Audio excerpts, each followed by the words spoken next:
There is a problem older than self-help, older than therapy, older than the word mind. A fisherman in the harbor of old Canopus once asked a temple scribe a simple thing. When I fear the sea, is the sea dangerous, or is my fear building the sea I meet? The scribe didn't answer with comfort. He answered with a riddle.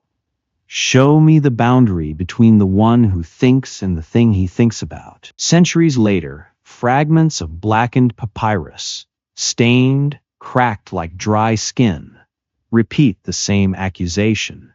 The inner lens and the outer world are knotted together. This is the first shock of mentalism. Not a trick for getting what you want, but a structural fact.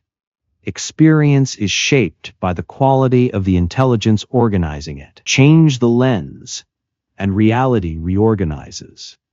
Not because the cosmos obeys your wishes, but because perception participates in creation. Tonight, we begin a daily meditation that treats this as architecture, not mood. In the late streets of Alexandria, where incense, ink, and sea wind mixed, students didn't ask, "How do I feel better?"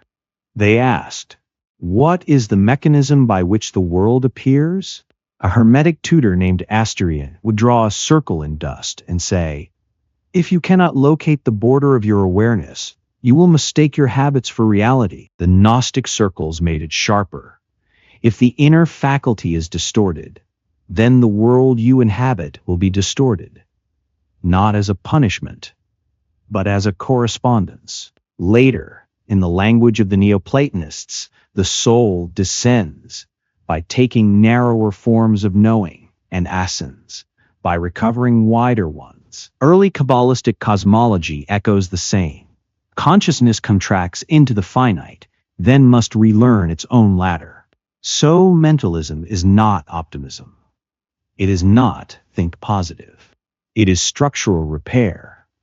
Reordering the inner hierarchy that quietly manufactures your day. Every serious Hermetic system hides a triad in plain sight. Not because 3 is magical, but because human consciousness is built in layers that must be aligned, not mixed. Asterion called them 3 doors: the vital, the personal, and the witness. The vital is the animal engine: hunger, reflex, survival logic, habit loops.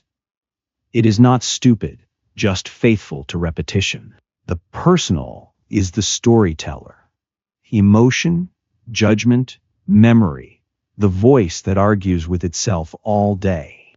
And the witness is the quiet faculty that can see both without becoming either. Alchemy encoded the same map differently: body, flame, and messenger. Body is the fixed pattern. Flame is the drive that burns and desires. Messenger is the subtle intelligence that moves between levels and translates change into form. When people use mentalism as a hack, they usually bully the flame. More motivation, more vision boards, while the body stays unchanged and the messenger stays asleep. Trinosophy isn't synthesis. It is alignment. The body obeys the personal obeys the witness opens upward. If that order is wrong, your choices are mostly habits wearing a mask. Old manuals rarely begin with techniques. They begin with posture, because the wrong posture turns true doctrine into superstition.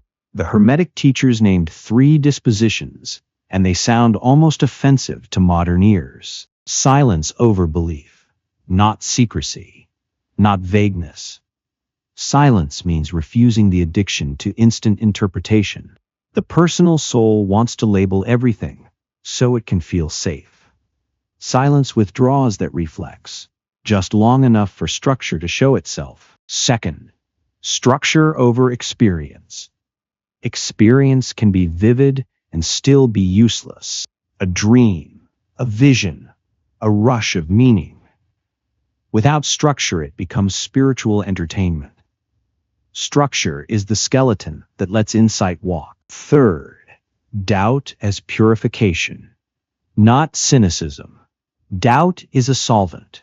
It dissolves the crust of inherited assumptions, the automatic, "Of course this is who I am," the lazy story you repeat until it hardens into identity. This is how mentalism becomes daily practice.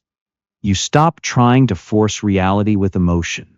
You rebuild the inner order that generates reality in the first place. The first phase is not spiritual. It is humiliating. You notice with clean eyes how much of your day is run by the vital door. Cravings, avoidance, doom scrolling, small impulses that pretend to be decisions. A medieval alchemist, let's call him Brother Calvian, wrote that the beginning of the work feels like finding your house already occupied. That is descent. Not falling into evil, but falling into density. You recognize the contracted condition, awareness identified with the lowest register, where life is mostly reaction. In Jung's language, you meet the autonomous complex, a knot of habit and emotion that acts like a little person inside you, steering without permission. Mentalism begins here because this is where false mind rules. Not intellect, but automation. The day repeats itself because the inner order repeats itself. Descent is the moment you stop romanticizing your patterns and start seeing their mechanics. Daily meditation in this phase is simple. Watch the first impulse. Name it. Don't fight it. Just locate it. Here is what the old schools insist on. Density is not a punishment. It is a crucible. The vital layer, your body, your routines, your compulsions, creates friction, and friction creates the possibility of transformation. Without resistance, there is no work.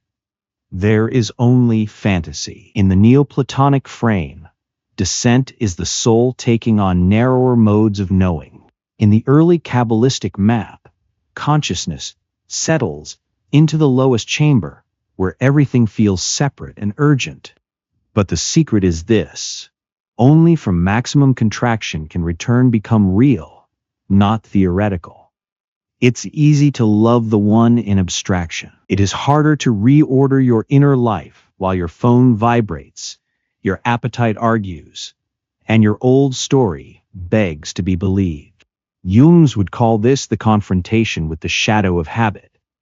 Not dramatic evil, but the quiet, repetitive life you didn't choose consciously, yet defend as just how I am. So mentalism isn't about escaping the world.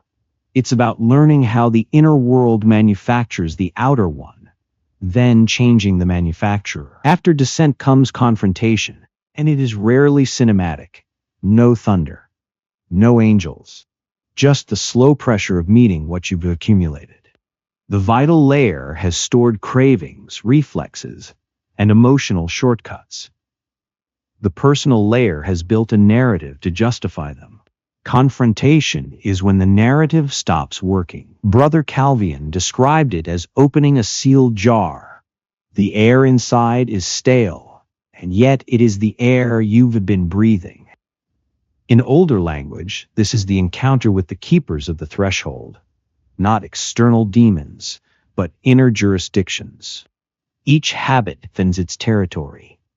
Each identity demands continuation. Kabbalistic teaching names this residue as shells, hardened patterns formed when inner energy runs without light. Jung calls the same phenomenon inflation and possession, when a complex takes the steering wheel, and you confuse its urgency for truth. The function of confrontation is separation. What is you, and what is automation? What is witness, and what is noise? Daily meditation here. When discomfort rises, don't soothe it immediately. Ask, which part of me is speaking? In alchemy, the work is not becoming better. It is separating what is mixed. The old texts describe a compound where the fixed and the volatile are tangled, so every attempt to change becomes sabotage. You decide to break a habit, but something underneath refuses. That refusal is not you. It is a binding. The vital door clings to comfort. The personal door clings to meaning. Together they form a glue. Comfort explains itself as truth, and truth demands comfort as proof. This is why bad patterns feel like identity. You were not just quitting a behavior, you were threatening a whole inner treaty. So confrontation becomes purification in the strict sense, not moral cleansing, but structural untangling. The witness learns to stand apart without hatred. The personal mind learns to stop defending. The vital learns that it will not die if the pattern changes. Jung's contribution here is brutal and useful.